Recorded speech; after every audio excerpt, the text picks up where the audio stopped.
চাঁপাইনবাবগঞ্জের শিবগঞ্জে রানীনগর দ্বিমুখী উচ্চ বিদ্যালয়ের প্রধান শিক্ষক জহুরুল ইসলামের বিরুদ্ধে বিক্ষোভ মিছিল ও মানববন্ধন করা হয়েছে।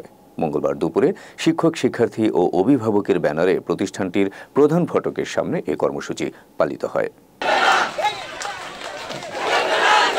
রানীনগর দ্বিমুখী উচ্চ বিদ্যালয়ের প্রধান ফটক থেকে বিক্ষোভ মিছিলটি বের হয়ে গুরুত্বপূর্ণ সড়ক প্রদক্ষিণ শেষে পুনরায় সেখানে গিয়ে মানববন্ধনে মিলিত হয়।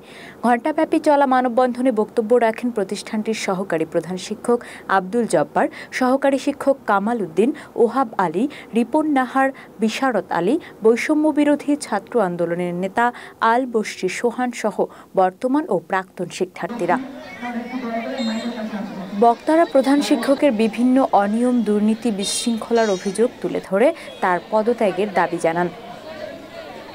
একই সঙ্গে সাবেক সভাপতি আব্দুর রহিম বাবুর বিরুদ্ধে অফিস কক্ষে শিক্ষক শিক্ষার্থীর উপর হামলা ও হুমকির অভিযোগ তুলে তার বিচার দাবি করেন বক্তারা। তবে এসব অভিযোগ মিথ্যা ও ভিত্তিহীন বলে দাবি করেছেন প্রধান শিক্ষক ও সাবেক সভাপতি। ঘটনা তদন্ত করে ব্যবস্থা নেওয়া হবে বলে জানান উপজেলা নির্বাহী কর্মকর্তা আফতাবুজ্জামান আল ইমরান। সবাইকে আমার ধন্যবাদ।